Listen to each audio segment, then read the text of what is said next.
In the world of Japanese folklore, there's a story called The Bamboo Cutter's Tale. This story lives on even today as one of Japan's oldest and most well-known folktales, going on to inspire many works in contemporary media. The story goes like this. One day in the bamboo forest, an old bamboo cutter discovers a shining stalk of bamboo. Curious, he cuts it open, only to discover an infant girl inside. The bamboo cutter and his wife decide to raise this infant as their own child, naming her Kaguya Hime. Kaguya would miraculously grow from an infant to a young woman of incredible beauty in a matter of months. As word of her beauty spread, she was inevitably visited by suitors wishing to marry her. Among these suitors are 5 nobles, all seeking her favor. As a test, she gives each noble a single task, promising that whoever successfully completes their respective task may have her hand in marriage. These 5 tasks were retrieving a begging bowl from the Buddha, a jewel from a dragon, a robe made from fire rat skin, a shell born from a swallow, and a mystical branch from Mount Horai. All of these tasks, though, proved to be impossible. Each of the 5 nobles would fail by presenting either fake items, simply giving up, or even dying. This did not stop people from pursuing Kaguya, however. Eventually, word of her beauty goes all the way to the top as the Emperor of Japan himself arrives to propose marriage. While she presents no impossible task to him, she does decline the Emperor, stating that she cannot marry him as she is not of this country. Well then, where is she from? Some time passes, and one night Kaguya looks up at the full moon. She begins to weep, and eventually reveals to her parents the truth. Kaguya is, in fact, an extraterrestrial, a being from the moon. Many versions of the story state that Kaguya was sent to Earth as a punishment for some sort of crime. Soon, an emissary from the moon will return to bring her back, and sure enough, they do. The Emperor summons his soldiers to protect Kaguya from the people of the moon, but are easily overcome by the moon people's inhuman powers. Kaguya, having grown attached to her earthly family and friends, leaves one parting gift before returning to the moon: an elixir of immortality. Wait, what? Wait, you're saying this isn't Japanese Literature 101? This is a Touhou video? Oh god. Oh crap, now I gotta find a way to make this relevant. Let's see. Touhou Explained, Imperishable Night is the 8th game in the series, continuing to build upon the wonderful world of Gensokyo. Along with PCB and EOSD, Imperishable Night is probably in the top 3 most well-known games of the series. If you want my opinion, I originally thought this game was just okay, but going back to play it for this video, I actually came to appreciate and understand this game a lot more, and I definitely think it stands in the same tier as the previous 2 games. And like with the previous games, the story is instigated by a strange incident. So, what happened this time, and who are we gonna have to beat up? Let's take a look. It's the end of summer, meaning the time for harvest is almost here. As full moon arrives, Gensokyo prepares for the Harvest Moon Festival. Yukari notices the moon isn't quite right, however. A small sliver of the moon is missing, despite tonight being a full moon night. Yukari isn't the only one who notices either. In the Forest of Magic, Alice senses this as well. Meanwhile, in the Scarlet Devil Mansion, Remelia does too. Meanwhile, in the Netherworld, both Yuyuko and Yomu notice the moon's just a bit off. As it turns out, no human has noticed what's happened to the moon, but all the yokai, having an innate connection to the moon, most certainly do notice. Luckily, each yokai has an incident-solving human that they can politely ask to help solve this lunar mystery. In 4 teams of 2, each protagonist sets off through the night to solve the incident. There is just one catch, however. They need to solve this incident tonight before the full moon passes. To give themselves a bit more breathing room, each team uses their powers to slow down time and create, wait for it, an imperishable night. Can the girls speedrun the latest Bullet Hell nightmare and find the culprit? Well, there's only one way to find out. The game starts us off searching for clues in a dark forest, and I already have a few things to say here. First off, this game taking place at night gives everything a really cool atmosphere. Stage 1's theme has a much more melancholy tone, and of course, the game has a much darker visual style, which pairs nicely with the bright light show at Danmaku. Also, since each scenario takes place in teams of 2, we get way more character interactions per route. Here we learn that both Yukari and Alice just kind of scooped up their respective human friend and said, "Trust me bro," when asked if an incident actually is happening. Sakya also can't see what's happening, but she's completely loyal to Ramelia and just kind of follows her around unprompted, while Yuyuko and Yomu both do have a general idea of what's going on, as Yomu's phantom half still lets her see the incomplete moon. Having a companion allows each protagonist's personality to shine through a bit more, which I think is a great move. Eventually, we encounter the first boss of the game. This here is Wriggled Nightbug, a firefly yokai. Now as a firefly, she doesn't take too kindly to those who look down on her or her insect comrades, so she's often quick to pick a fight. She has the ability to manipulate insects, which means I like to think that she can do stuff like summon an army of bees, which would be pretty terrifying. She's also an incredibly revolutionary character in the series, as she is, as far as I know, the first character in Touhou to wear pants, unless you count PC98 characters, of course. This has no bearing on anything whatsoever, I just think it's kind of funny. Now, nighttime is an especially dangerous time to be wandering about the forest. Yokai have an innate connection to the moon after all, and night is when humans are just generally more vulnerable. The boss of Stage 2 takes advantage of this. Here we meet Mystia Lorelei, and she's a night sparrow, a type of yokai with two key abilities. Her bird songs have the ability to cloud people's judgment and drive them mad, and in addition to this, she has the ability to inflict night blindness on people, making it impossible to see in the already pretty low light. Both of these things combined make her pretty threatening, as we can see with this spell card attack, for example. Not that we should be particularly worried though. This is only a Stage 2 boss, and having a yokai partner means that we get scenes like this. Yuyuko sees this yokai and can only think about eating her. She's not worried about Mystia's abilities, but rather whether she'd be too bony to eat. Oh, my blessed child. Let's slap Mystia in the oven and continue on. The human village is just up ahead. Our quest for clues finally leads us near the human village, or at least where the village is supposed to be. For some reason, it's totally gone. And it's not like the village suddenly disappeared either, it's more like it was never here in the first place. Well, before we have time to question this little mini incident, the culprit shows up. This is Kane Kamishirasawa, a human that transforms into a Hakutaku during the full moon. As such, she's well aware of the incident and fears that someone might use this opportunity to attack the village, so she uses her ability to hide it. Kane's ability is to devour history while in her human form. This may sound kinda confusing, and yeah, it kinda is, but it basically means that Kane is able to delete history and make it so that humans never settled in this location in the first place. Later, she'll be able to use her ability again to restore history and put the village back. Like a werewolf, she transforms into a Hakutaku during the full moon, so the incident is keeping her in human form for now. Now, do you want a little fun Hakutaku fact?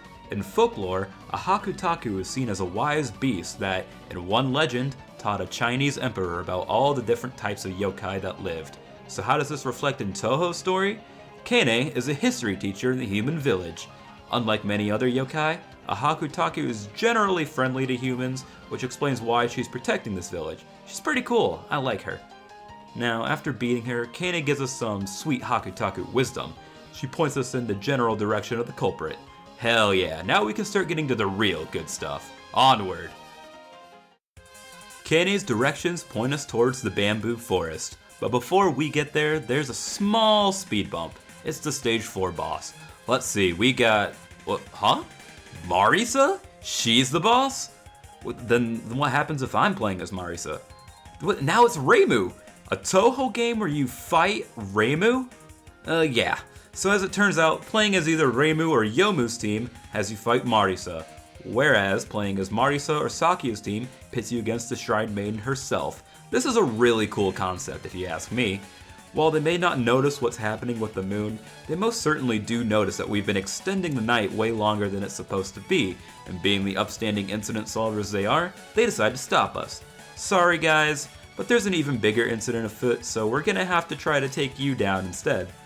Now, I think this stage really works as a good character showcase. Reimu and Marisa are now balanced to be boss characters rather than player characters, so we get a much better idea of their unique powers and their fighting styles. The player characters also have some great moments here as well. Defeating Marisa as Reimu, we can see Yukari basically telling Marisa to go die, while Reimu tells her just not to get a cold. It's cute to see that Reimu still cares about her friend, despite just beating the snot out of her. In Marisa's route, we get a good look at how she constantly bickers with Alice while they're supposed to be working together. And in Insakya's route, Remile even boasts about finally defeating Reimu. My girl finally got revenge for Touhou 6. Overall, Stage 4 may more or less just be a speed bump in the story, but it's a really tasteful speed bump. Deep inside the bamboo forest, we encounter an ancient mansion called Ayente. So, what awaits us in here? Rabbits. Lots and lots of rabbits. One such rabbit is the mid-boss. It's... oh, wait. How the hell are you supposed to pronounce this? Apparently, it's supposed to be pronounced Inabate. and definitely not Tui. Te is the closest I'm going to get to saying it right, so sorry, that's what you're getting from me. Anyways, Te is a yokai rabbit, a very old one actually, around 3,000 years old, and she acts as a leader for the other rabbits here at Ayente. Now despite this, she often acts quite similar to a fairy, being very childlike, and she also enjoys playing pranks. She also has the ability to give humans good luck, which I can't help but feel like backfires on her when the protagonist, one of whom is a human, shows up and fights her. Guess I just got lucky here, huh? Well, believe it or not, Te actually isn't even the most important rabbit here. Up ahead, another rabbit girl appears, shouting something about a princess. This here is Reisen Udongen Inaba, and possibly one of the cutest character arts Zune has ever drawn. She explains a bit about the moon incident. The reason the moon is incomplete tonight is because this is just a fake moon altogether. Reisen says her master Erin cast a spell to seal the entire Earth away with a fake moon, while the real moon is still out there, doing its moon thing. Now, speak of the devil and she shall appear, because here's Erin right now. This Erin confirms that yes, she did indeed cast a spell, and she did it in order to protect Reisen, as well as the yet unseen princess. But before we can ask any more questions about that, Erin commands Reisen to take us out, and the Stage 5 boss fight begins. Alright, so I kinda gotta talk a little bit of backstory here. Who is this Reisen, and what is she being protected from? Well, Reisen is currently a servant here at Ayente who carries out a lot of the housekeeping, but she was born as a moon rabbit. What is a moon rabbit? It's exactly what it sounds like. You know how people sometimes claim to see a man on the moon's surface? Well, in many cultures, Japan included, it's actually pretty common to see a rabbit there instead.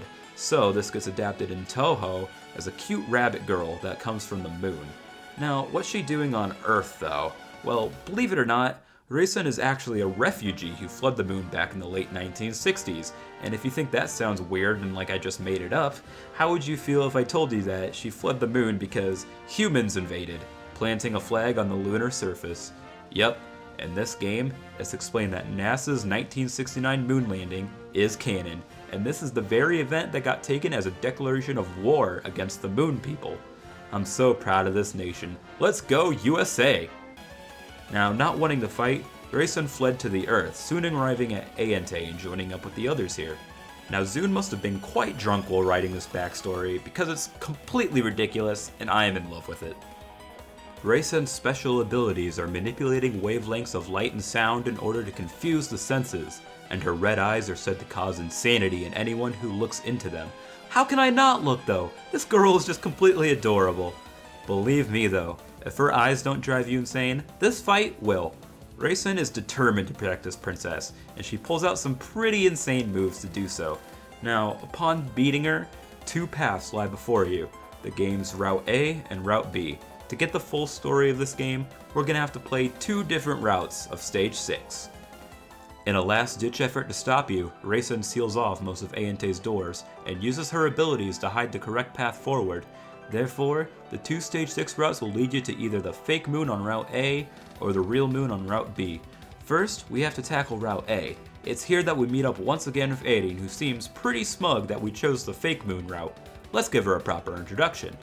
Erin Yagakoro is a Lunarian, essentially just a person from the moon, as I guess rabbits aren't the only ones that live there. It's generally understood though that Lunarians tend to look down on us weak Earthlings. Erin, however, goes against the grain. She's quite mysterious, but we do know that she is essentially a genius, and she's famously a master pharmacist, capable of making any drug provided she has the ingredients. Now, despite being so far beyond most Earthlings in terms of intellect, she tends to be fairly pleasant to her terrestrial neighbors. She and Reisen even sell medicines to the residents of Gensokyo, so she can actually be seen as more of a friend than anything else. That is, as long as you're not trying to invade her home. So yeah, sucks for us, I guess. Erin's profile also states that, for reasons known only to her, she's surprised to see Sakuya. Excuse me? What? Well, get those fan theories ready, fellas. If anyone knows what the hell this means, please let me know, because as far as I'm aware, no further elaboration is given. What does it mean? Now, while she may not be the final boss, let it be known that Erin's powers are nothing to sneeze at. You're gonna have to earn that Route B. Even after defeating Erin, you're treated to one last challenge. A mystery girl appears, who we can assume is this Aente princess. She says she'll give Erin one last chance with her power, and that she does. Erin comes back for one last attack, but regardless of whether or not you survive this, the real moon doesn't return until you complete the next challenge, Stage 6B. This stage is accessed on your second go-around, as Reisen fails to seal off the route to the true moon. Erin is once again the mid-boss, but this time she's a lot less smug and a bit more pissed. Take her out again, and we can finally reunite with the full moon. Of course, we're not just going to be able to take it back without a fight, of course. The princess finally makes her full appearance. Here she is, Kaguya Horai-san. Wait a minute. Kaguya. That's right. You didn't just think the entire Kaguya legend from earlier in the video is just for my health, right? In this game, Kaguya is essentially just the character from the folktale, albeit with a few adjustments. Get ready for another plot dump as I explain. As you may expect, Kaguya is also a Lunarian, born on the moon as royalty, but her sheltered upbringing made her a bit selfish. Long ago, Kaguya had Erin make an elixir that would grant immortality to anyone who drank it. With Erin's genius, this elixir was eventually created, the Horai elixir. Kaguya drank it, but not without grave consequences. This form of immortality was considered a crime to the Lunarians, so Kaguya was sentenced to death? As punishment for immortality, they tried to execute her multiple times. That's really weird. Maybe they didn't know she was immortal? I don't know. Eventually, the Lunarians just decided to exile Kaguya to Earth. Drinking the elixir is this game's version of the crime that led to Kaguya's arrival in the folktale. From there on, Kaguya lives her life just as the tale describes, up until the very end. Kaguya has grown fond of the Earth, but the Lunarians eventually decide that Kaguya has served her time, so they come back. Except in a twist of fate, Erin is actually one of the people sent to retrieve Kaguya and decides to betray the Lunarians in order to let Kaguya remain on Earth. It is stated that Erin did this out of guilt, as she did not suffer any kind of punishment despite being the one to make the elixir in the first place. Still, this betrayal makes both of them wanted fugitives to the Lunarians, so they hide away, fighting off any further Lunarian forces until they just kind of give up and stop coming. Eventually, the two are able to live peacefully in what would eventually become Gensokyo, and live happily ever after. That is, until America, in true American fashion, ruins everything. Remember how Reisen fled during the humans' invasion of the moon? Kaguya and Erin take her in, of course, and they live in peace for a few more decades until present day. Humanity keeps annoying the Lunarians with all their moon satellites and lunar probes and all that junk. The Lunarians eventually just get sick of it. They decide to launch one final campaign against humanity, and they need all hands on deck. So they send a transmission to Reisen, saying that they're gonna come pick her up next full moon so she can aid in the war effort. Seeing that Reisen is an AWOL soldier living with two escaped criminals, you can probably see why this would be an issue. The Aente crew would like to protect Reisen, preferably without committing more Lunarian murder, so Erin comes up with the entire moon switcheroo plan, where Earth would be paired with a fake moon, thereby disrupting the path between the real moon, where the Lunarians are, and Earth. Now, did you understand all that? No? Good. Kaguya herself may have a hell of a backstory, but I do think it's honestly one of the most interesting ones in the series with how it weaves together folk tales along with Zun's drunken insanity. Now, as a character, Kaguya is often portrayed as kind of a neat, owing to her, being royalty along with her secluded lifestyle, though canon media may suggest that she's a lot more how you'd expect Kaguya from the folktale to be, having this air of refinement around her, as well as the smugness of someone who is immortal and therefore eternally beautiful. She seems friendly enough though, she's just kind of a bit goofy. Her attacks are pretty cool. They're references to the 5 impossible tasks from the legend. Fulfilling these tasks means that you've beaten the game, succeeded in bringing back the full moon, and you've done it all before the Harvest Festival ends, making this another incident in the books.